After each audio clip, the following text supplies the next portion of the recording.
Hey y'all, I finally got smart. I have decided to bring my 5-gallon bucket around in the garden when I talk to you all so that I can sit up off the ground, because the ants have been so bad this summer. And y'all know me, I am always trying to let things stay in balance. I try to manage the ecosystem but not spray every insect in sight. I know they all have a purpose, and as long as they're kind of in balance with predatory insects, keeping the pest insects at bay, everything tends to work itself out as long as you have, you know, healthy plants and a good habitat and shelter and pollen and nectar and all of the things that is needed for an ecosystem. But those ants are a bit out of control, and I've been trying to treat them a little bit this year. It's the first time I've ever had to do that because they have been so fierce. The red ants in particular, if you get bitten by one of those, they are going to hurt for 2 or 3 days, the bite does.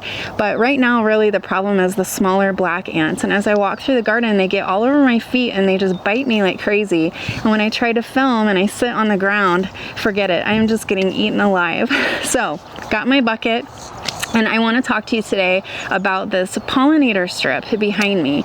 So if you've been with me for very long, you may have heard me talk about it last year. So around this time last year, actually, I was talking about maybe making this middle long bed just for the pollinators and not really using it too much for planting. And it's funny because when I first started out with gardening, I always thought, oh, it's got to be productive. It's got to always be vegetables. I have to always be getting food out. And I just was not used to having a lot of flowers as well. And of course the insects would get on flowers as things would bolt, and there would be flowers on the vegetables, but I just in general did not have a lot of flowers in the beginning of my gardening journey. My dad was the vegetable gardener when I was growing up. My mom, she really didn't like to garden all that much, although she would do some beautiful mixed flower pots that she would put around the house. So she was all about the flowers in small measure, and my dad was all about the vegetables. And I talk a lot about my dad's influence on me with gardening, and he certainly was the biggest influence when it came to becoming a vegetable gardener. But you know, I think my mom was onto something. You know, those flowers were important for pollinators, and overall your garden does so much better with the presence of insects of all kinds, even pests. And if you don't have pests and you don't allow for some of them, then the beneficial insects are going to come, check the place out, and think there's nothing to eat here, so I'm going to keep going to the next garden, and then everything just gets out of whack. You get way too many pests, or you get not enough pests, and then the beneficial insects have nothing to eat. Last year I was looking at this garden and I thought, I want to get more flowers going in here. My inspiration for that was a book that I was reading, and I will share that in the description below. But this book was talking about hedgerows and about, and they called them insectaries, which were just big strips of flowers and blooming perennial plants and just things that were there not for production of food, but actually to support creatures, birds, insects, pollinators, beneficial insects, all of the things that make a garden healthy and productive. And I thought that is such a great idea, and I feel like that is something that is missing from my garden. So as I was looking at these beds, I have 4x4 beds on one side of the garden, and then on this side I've got 3 30-foot strips.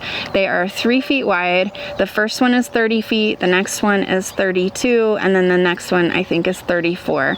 And so they are all roughly 30 feet long and then 3 feet wide. So I've got this one on this side, and that one I was working on this weekend with my cattle panel. That's the end, and then I've got the middle one that's right behind me. That's got all the flowers in it, and then I have this one that I've got covered in burlap right now. So I thought, wouldn't it be great if I just set aside this middle strip for an insectary or for a pollinator strip? That way I could try to host more beneficial insects and more pollinators in the garden. And so I was looking through all of my seeds, and I noticed that I had a ton of old flower packet seeds. And at this point, y'all are probably wondering if I ever buy a new packet of seeds, although I think I have admitted pretty much that I have a problem with buying seeds. So it's not that I just keep old seeds around, it's that I just keep buying more seeds and I never end up using all of them. And then I save the packet because I don't want to get rid of it. And then I end up with older seeds too. So I was looking at these packets of seeds and I thought maybe what I'll do is I will make my own pollinator garden mix and just use up those seeds and plant this strip and just see how it goes.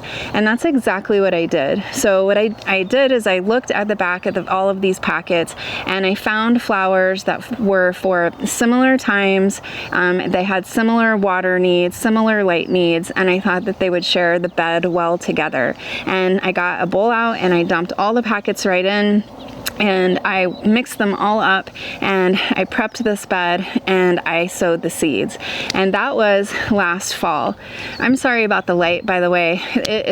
A storm is kind of flirting with us. I don't know if it's actually going to storm or not, but the sun keeps coming out and blinding me and throwing off the camera, and then it goes in and then it gets really dark. So I'm going to try to talk fast. I'm hearing a little rumble of thunder, but I think we'll be okay.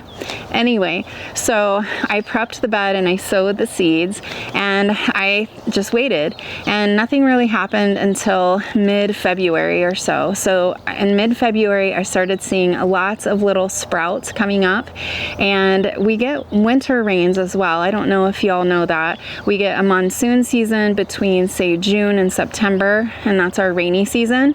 And then we also get a little bit of winter rain through January and February. Not a whole lot though. It's not like monsoon season, but we do get some winter rain. And as soon as that winter rain came, it was amazing just to see all these little baby green tender leaves starting to poke up through the soil.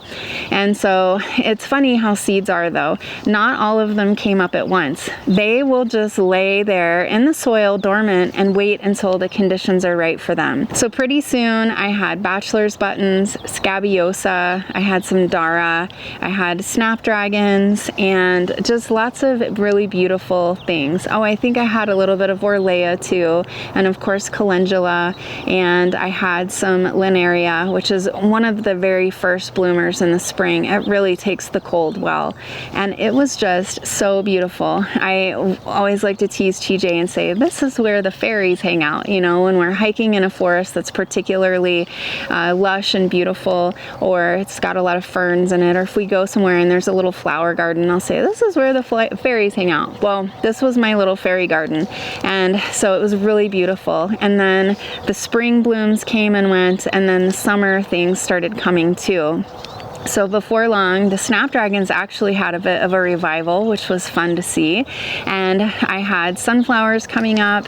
I've had zinnias like crazy, cosmos, amaranth, but I could not help myself. I did put a few tiny little vegetables in. On the ends of the beds, I put 2 teepees, one on each end, and they were of the scarlet runner bean. And those are looking really pretty, although there's something eating one of them, and I'm not sure what it is. I thought maybe it was a bean beetle, but I've been looking and looking and looking, and I cannot figure out what it is.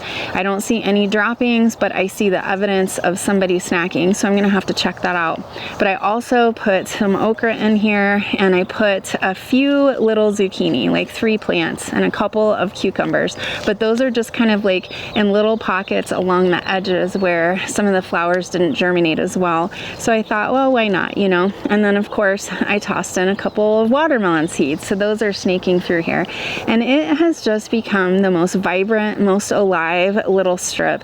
One of my favorite things now is to come out here in the morning and to just look at all of the different things that are on it. I've got longhorn bees on the cosmos. I have got butterflies. I've got bumblebees, the Sonoran bumblebee.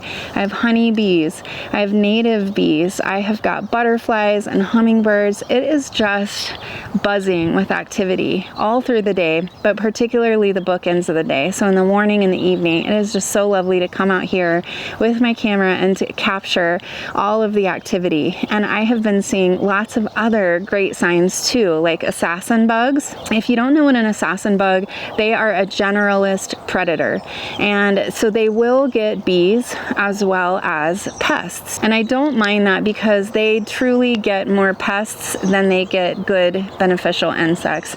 But I've seen a lot of different really beneficial beneficial insects here. Lacewings are another good one.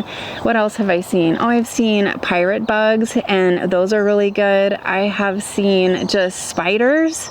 I saw a really, really cool spider just the other day, and it was a green lynx spider, and they get their name because they prowl about like a lynx cat, and they're green. The mother spider will lay her eggs, and then when they hatch, she will guard her little clutch of babies just for a little while. I've gotten some really good pictures of that, but they do a fair amount of pest control for me, which is really nice. So I feel like I'm rambling, but my point in this video is if you just reserve a little bit of space in your garden, you are going to be paid back tenfold. This is the 4th full season that I've had in this garden since building it. I've had aphids, and I've had whiteflies, and I've had other little pests here and there, but for the most part, the birds and the beneficial insects have helped balance it out. So they have a food source and they stay, and I have had abundant vegetable harvest this year, way more than any other year. It's been so great to see nature at work and doing a lot of the work for me. Even though in the beginning, I thought if I was going to set aside this whole strip, that's 3 by 30 feet roughly, that I was going to be missing out on all of the productivity that the vegetables that I could have sown in there would have given me. But in fact, the rest of my garden has made up for that because I've had so much better pollination and so few pests this year. Well, you may be thinking, I don't have a 30 by 3 foot bed so that I can put in a pollinator strip. And I hear that. That is how I spent most of my time as a gardener too. And I was thinking about that. How could a gardener gardening in a small city yard have a pollinator strip?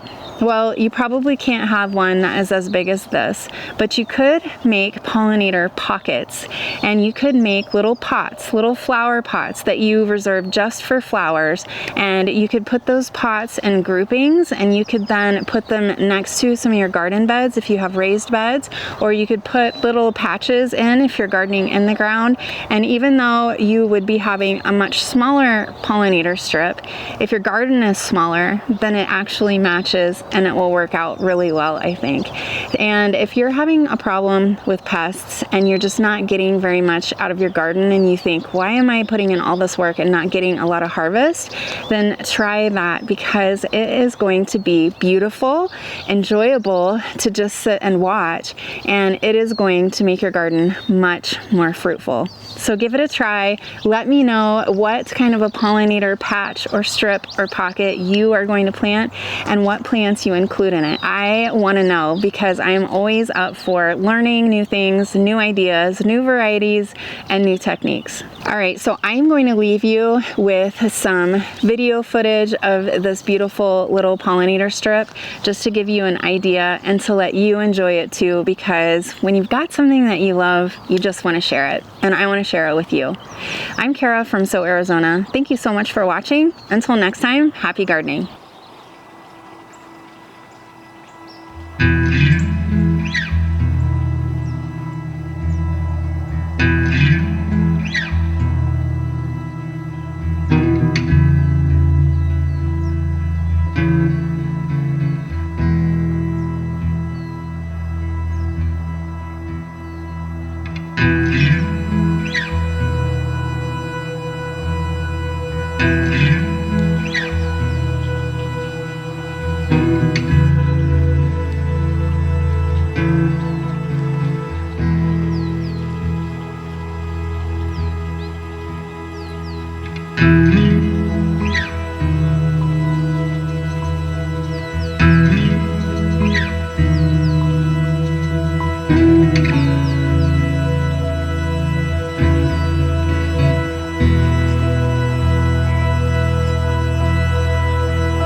Mm-hmm.